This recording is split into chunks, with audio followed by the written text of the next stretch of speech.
This week on Colts Up Close, fireworks in the film room with Colts linebackers coach Jeff FitzGerald breaking down his unit. Patriotism at its best as the Pat McAfee Foundation scholarship winner looks to follow in her father's footsteps. And we introduce you to another Colts cheerleader donning the stars and stripes. We celebrate Independence Day right now on Colts Up Close.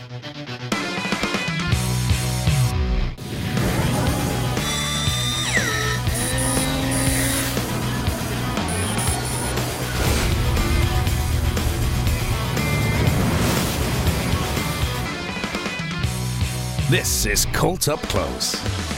A very happy 4th of July holiday weekend to all of Colts Nation out there, and welcome once again to another episode of Colts Up Close. I'm your host, Steve Andrus. Over the course of the show, we'll show you how the Colts are honoring America and also the military on this Independence Day weekend. But first, we start in the film room with the Speedway Scouting Report. Linebackers coach Jeff FitzGerald recently sat down with us to break down what he's seen from his unit on tape from the 2014 season and to show you what to look for as a fan. My name is Jeff FitzGerald. I'm the linebackers coach with the Indianapolis Colts. Today, we're going to talk about 3 different plays, 1 in base, 2 in sub package, third down package, both a mix of playing base defense as well as blitz defenses. All right, this is going to be a zone blitz, okay? And we're going to attack this particular blitz is going to come from what we call the open side. The open side is set to the slot receivers up top, as you see.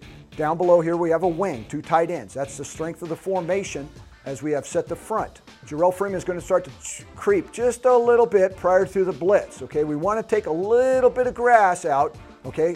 Thus shortening the distance in terms of where he's got to go prior to the snap of the ball. We don't want to tip it too early. That's why he wouldn't line up down there to begin with. It would be a tip to the quarterback, or he moved too early, would give the quarterback a possible chance to check out of the play.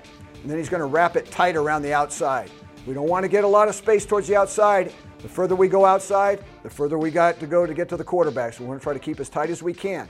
Now, where it really wins here is Gerald's movement off the back, okay? Everything's moving fast. I think the back we're coming up a little bit quicker than the back anticipated on this. You see Gerald Freeman with just a little bit of a dip to the inside, and then he goes around the outside edge.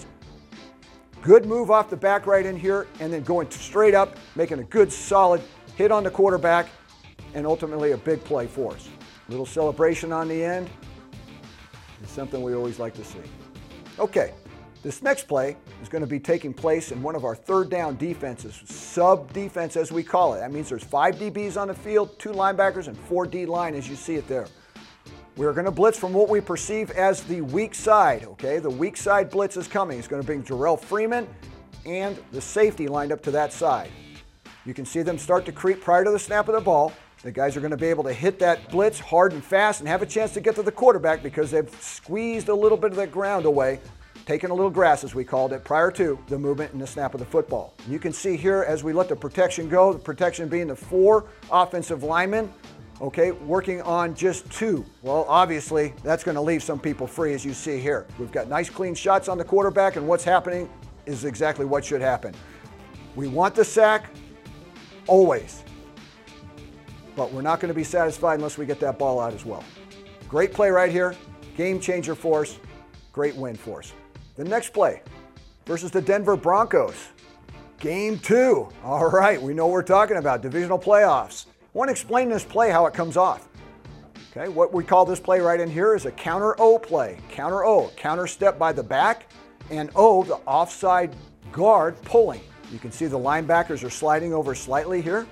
A little bit of boss and bow. They're taking themselves to the strength of the formation with anticipation. If the ball is being run, it will be run to the strong side of the formation. The backside linebacker is Gerald Freeman. The front side linebacker to the play is DeQuell Jackson. Gerald Freeman will see that guard pulling, and he will say, pull, pull, pull, to alert DeQuell Jackson that he is getting offensive line puller to him. The double team now is critical. Take a close look at that double team block. What's trying to happen here? Let's just talk about what the offense is trying to get done here. The tackle, he's trying to hit number 90, and then he's going to climb and try to block number 50. Okay, but that doesn't happen because of what number 90 does here. His job is to try to occupy those 2 players. That's a lot of poundage on him. He's got to try to occupy those 2 guys and just buy us a couple of clicks of time so that linebacker can get over the top to where he's going. And that's exactly what happens right here. DeQuell Jackson now, he sees that puller coming. It may be a little bit late, but he had the early alert by FitzGerald Freeman with a pull call. He is going to go attack that puller. If there's space underneath, he may have the option to go ahead and slip underneath that. FitzGerald Freeman now is going to come across the formation and work over the top. You can see here the play by Eric Walden. Outstanding. Okay, what he's trying to do is get his hands on that guy. He's a little bit heavy on his movement right in here, but he regathers good, okay, to go ahead and attack that back. He sees the back there. He pursues up the field and makes a great play. Even if he was blocked at that position right there, there would be a seam between those two blockers. FitzGerald Freeman would be the man that would fit that seam between those two blockers. Nonetheless, a great play right there. The understanding of what's going on from an offensive standpoint and what we're doing defensively puts the play together, should help you understand that just fine. Our thanks to Coach FitzGerald for joining us. And if you missed last week's episode in the film room with offensive line coach Joe Gilbert, you can find that right now on Colts.com. We transition now to how the Colts are celebrating the 4th of July weekend and honoring America. And we begin with punter Pat McAfee, whose foundation this past week awarded a grand prize scholarship to the daughter of a very impressive military father.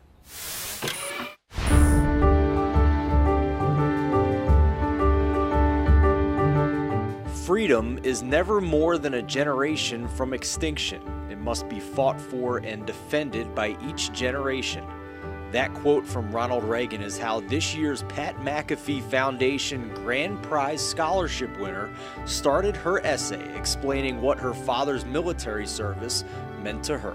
Well, if you ever see him, it's kind of funny because he's 5'6", he's really short, so people think he's like this big, huge, like macho, but he is, but he's a little small package. But big things came with it. We moved 8 places the first 13 years of life, so that was an experience. I didn't really like it at the time, but I wouldn't change it now. I don't think I would have been the same person. So he did everything under the sun. He was in infantry, he did intelligence, he was a battalion commander, or company commander at the 82nd Airborne. He retired as a major, so it's pretty cool. How's it going? I'm really great. How are you? Good, great to meet you. Winning the scholarship from the Pat McAfee Foundation, benefiting children of servicemen and women was pretty cool too. I am in pharmacy school at Purdue, and it's a financially straining process to get through, and it's especially this summer. Actually, I was kind of worried about where the funds would come from to pay for my next semester and the subsequent semesters, and this came just really at a perfect time. I couldn't imagine ever getting something like this in my life. Now she wants to give back to those who served like her father.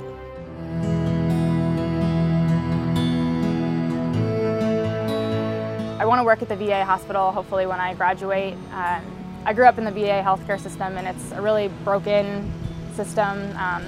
The quality of healthcare is not good, and I don't want my dad, going to a VA hospital and getting that kind of care. So I want to work for the VA when I graduate and hopefully make that better. I would like to do a residency there and help improve healthcare through pharmacy for the veterans. Now she'll get that chance thanks to Pat McAfee and his foundation. A lot of foundations, they do a great job of helping veterans and military members themselves, but the families, I feel like, kind of get left behind a little bit, and our service isn't really recognized because it is a family affair. Our family served, and my mom served. The whole family went through that process together, and so for him to do that for military children is really amazing, and that's a rare thing to find. Because like McKenna wrote in her essay, freedom is never more than a generation from extinction.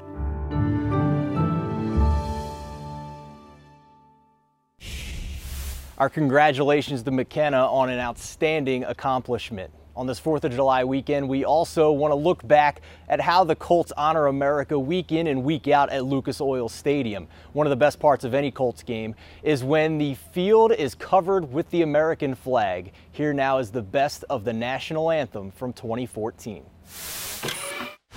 Oh, say, can you see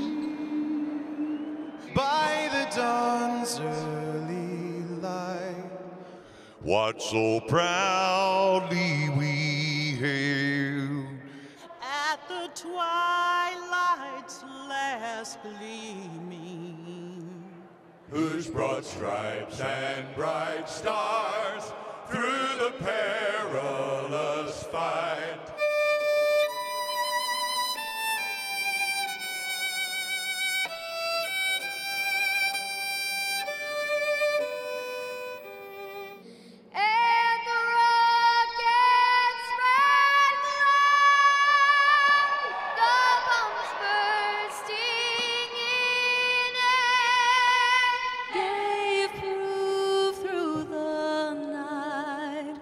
That our flag was still there.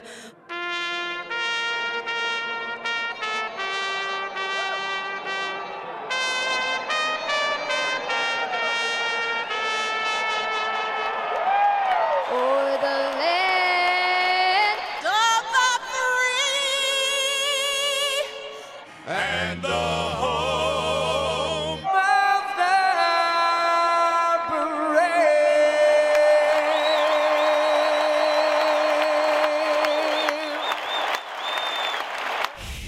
Still to come on Colts Up Close, Heather Lloyd, aka the Blue Mare and new writer of ColtsRoundup.com, will join us as we show you the non-stop nuptials that have been going on this offseason with many players getting married.